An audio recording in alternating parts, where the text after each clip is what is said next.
दोस्तों, CDSL limited की बात करें तो कंपनी ने अपना क्वार्टर वन का रिजल्ट डिक्लेयर कर दिया है। इस रिजल्ट के दौरान कंपनी ने क्या क्या बेहतर किया और कहाँ पे कमी रह गई है, उस सारी की सारी बातों को समझेंगे। रिजल्ट के बाद आगे की क्या संभावना बनेगी सीडीएसएल की, उसको भी समझने की कोशिश करेंगे इस वीडियो के माध्यम से।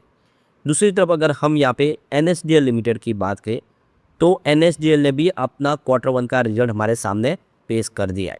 रिजल्ट के अंदर क्या क्या इस बार पॉजिटिव बातें रही है और आने वाले समय और क्या संभावना बनेगी, उन सारी बातों को इस वीडियो के माध्यम से समझने की कोशिश करेंगे। सीडीएसएल हो या एनएसडीएल दोनों ही डिपॉजिटरी सर्विस है जो आपके शेयरों की रखवाली करती है। सारा का सारा आपका जो डीमेट में शेयर है उनके पास जिम्मेदारी होती है। और एनएसडीएल नेशनल स्टॉक एक्सचेंज के साथ में संबंधित है और सीडीएसएल है वो बॉम्बे स्टॉक एक्सचेंज के साथ संबंधित है। अब क्या है आगे की रणनीति समझेंगे। साथ में हम यहाँ पे बीएससी लिमिटेड को डिस्कस करेंगे जिसका रिजल्ट अब हमारे सामने आने वाला है। इसके पहले कंपनी की तरफ से कुछ नई जानकारी दी गई एक्सचेंज को, जिसको भी समझेंगे। साथ में हम यहाँ पे लक्ष्मी हाउसिंग और इंजीनियरिंग को डिस्कस करेंगे जिसने बहुत ही शानदार डिविडेंड देने का ऐलान कर दिया। लेकिन फ्रेंड्स, उससे पहले अगर आप पहली बार हमारे चैनल पे आए तो चैनल को सब्सक्राइब कर दीजिए, एक बेल आइकॉन दबा दीजिए ताकि जब भी नया वीडियो बने पहला नोटिफिकेशन आपको मिले। वीडियो पसंद आए तो लाइक से जरूर कीजिए। चलो फ्रेंड्स, वीडियो स्टार्ट करते हैं। मैं हूँ आपका दोस्त एसपी दवे और हमारे अपने चैनल ऑनलाइन कमाई में आपका बहुत बहुत स्वागत है।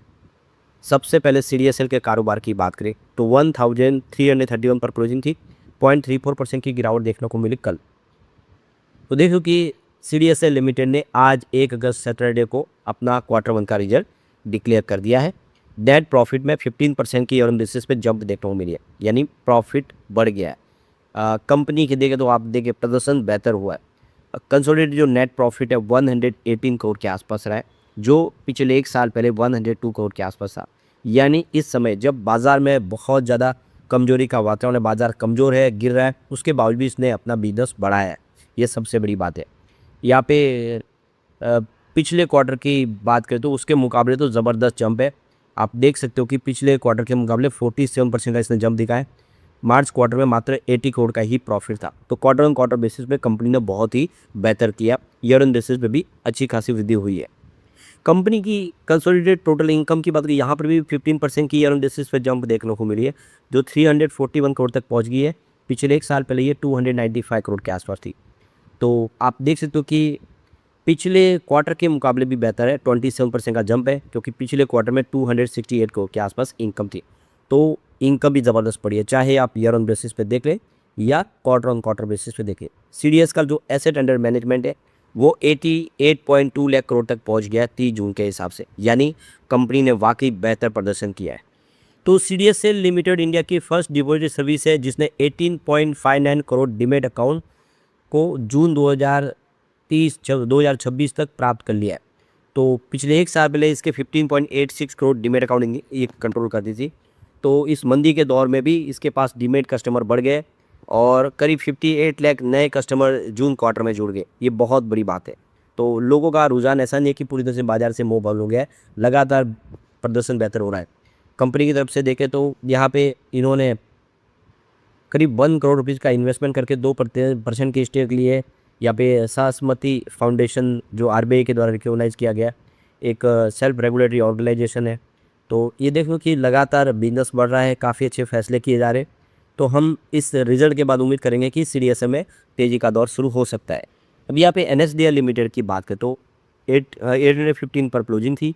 0.95% की यहाँ पे हमें गिरावट देखने को मिली। तो यहाँ पे एनएसडीएल ने अपना रिजल्ट डिक्लेयर कर दिया है और प्रॉफिट में 9% की जंप है, जबकि रेवेन्यू में भी 13% का जंप देखने को मिला है। यानी रेवेन्यू प्रॉफिट यहाँ पर भी ज़बरदस्त बढ़ा है। तो यहाँ पे जो कंपनी का जो नेट प्रॉफिट है 98.2 करोड़ तक पहुँच गया है एनएसडीएल का, जिसमें 9% की जंप है। पिछले साल ये देखो कि 90.1 करोड़ के आसपास था। तो ये देखो कि काफ़ी बेहतर किया है। यहाँ पे कंपनी की जो एडवांसेज है देखिए उसमें भी 12.7% की क्वार्टर ऑन क्वार्टर बेसिस भी जंप देखने को मिली है, जो 517 करोड़ तक पहुँचा है। पिछले क्वार्टर में ये 458 करोड़ के आसपास था। यहाँ पे देखो कि अर्निंग बिफोर इंटरेस्ट टैक्स में 2.9% की कमी देखने को मिली है, जो देखो कि 101 करोड़ के आसपास रहा है। मार्जिन कॉन्ट्रैक्ट देखिए तो 19.2% पर आया, जो पिछले क्वार्टर में 22.7% के आसपास था। थोड़ी सी कमजोरी क्वार्टर ऑन क्वार्टर बेसिस पे देखने को मिलेगी। तो यहाँ पे इसके हाईलाइट देखें तो नेट प्रॉफिट में 9% की वृद्धि हुई है क्वार्टर बेस पे, जो 98.2 करोड़ तक पहुँच गया, पहले 90 करोड़ के आसपास था। रिवेन्यू 12.7% बढ़ा है, जो 517 करोड़ तक पहुँचा, जो 458 करोड़ के आसपास था। लेकिन एबिटाडा 2.9% डाउन हो गया है, जो 101 करोड़ पर आया, जो 104 करोड़ के आसपास था। एबिटाडा मार्जिन भी डाउन हुआ है, 22.7% से गिर के 19.5% पर आया। यानी अगर हम दोनों को कंपेयर करें तो NSDL ने थोड़ी कमजोरी दर्ज की है CDSL के मुकाबले। CDSL ने बहुत बेहतर प्रदर्शन किया है, उसका रिजल्ट काफ़ी अच्छा रहा है, ये बात क्लियरली समझ में आ रही है। अब यहाँ पे हम BSE लिमिटेड की बात को 3646 पर क्लोजिंग थी, 3.28% की शानदार तेजी देखने को मिली।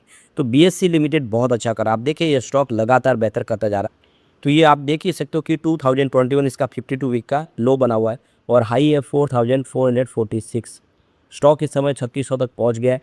तो ये आप देख सकते हो कि निचले लेवल से तो 1500 रुपये रिकवर हो चुका है, ऊपर के लेवल से 1000 रुपये नीचे जरूर है। इसका मतलब इसने बेहतर किया है और आने वाले समय इस रिजल्ट के बाद हम उम्मीद करेंगे कि ये और बेहतर करेगा, जो हमारे सामने आने वाला है। अब यहाँ पे जो एक बड़ी गुड न्यूज़ निकल के आ रही है BSE लिमिटेड की तरफ से, जो एक्सचेंज को जानकारी दी है, जिसमें कहा गया है कि इन्होंने 3.33% की स्टेक एक्वायर की है इंडिया इंटरनेशनल बुलियन फोल्डिंग के अंदर, यानी IFSC के अंदर। तो ये देखिए कि इन्होंने यहाँ पे निवेश करके अपनी होल्डिंग को बढ़ाया है। तो यहाँ पे इन्होंने 10.10 करोड़ रुपए का इन्वेस्टमेंट किया है और इसके बदले में इन्होंने 3.33% की अपनी स्टेक बढ़ा दी है। तो क्लियर है कि लगातार आप देखें पकड़ मजबूत कर रही है, IFSCI पे भी कंपनी की पकड़ मजबूत हो रही है। तो काफ़ी बेहतर फैसला किया गया है और एक अच्छी गुड न्यूज़ है। अब यहाँ पे देखिए BSE लिमिटेड भी अपना रिजल्ट लेकर आ रही है। 4 अगस्त 2026 को कंपनी अपना Q1 का रिजल्ट हमारे सामने डिक्लेयर करने जा रही है। मीटिंग डेट आ चुकी है और ये देख सकते हो कि उम्मीद है कि रिजल्ट इस बार बेहतर होगा। कंपनी का बेहतर रिजल्ट हम हर बार देख रहे हैं। अगर हम पिछले क्वार्टर की बात करें, टोटल रेवेन्यू 1564 करोड़ के आसपास था और नेट प्रॉफिट 795 करोड़ के आसपास बताया था। अर्निंग पर शेयर यानी EPS इसका 19.5 रुपीज़ के आसपास था। तो क्लियर है कि रिजल्ट बेहतर था और इस बार भी हम बेहतर रिजल्ट की उम्मीद कर रहे हैं। अब यहाँ पे हम लक्ष्मी इंजीनियरिंग और वेयर हाउसिंग की बात कर ले तो 2106 पर क्लोजिंग थी, 8.36% की यहाँ पे गिरावट देखने को मिली। तो भले ही गिरावट हुई स्टॉक के अंदर, लेकिन कंपनी ने बहुत शानदार फैसला किया है। इसकी परफॉर्मेंस देखें तो आप देख सकते हो कि 1681 इसका 52 वीक का लो है और हाई 2579 का। फिलहाल स्टॉक अगर आप देखेंगे तो अपने 52 वीक के हाई के आसपास है। अब इसमें प्रॉफिट बुकिंग आई है कि स्टॉक काफ़ी अच्छा किया, थोड़े दबाव में स्टॉक आया ज़रूर। तो अब यहाँ पे कंपनी डिविडेंड देने जा रही है। फाइनल डिविडेंड होगा प्रति शेयर 10 रुपीज़ का।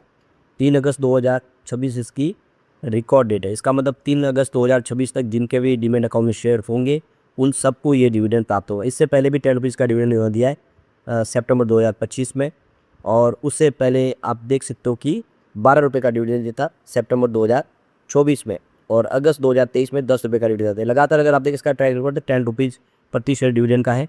सितंबर 2024 थोड़ा अपवाद जरूर है। तो कुल मिला के एक शानदार यहाँ पे संभावना बनती हुई दिखाई दे रही है।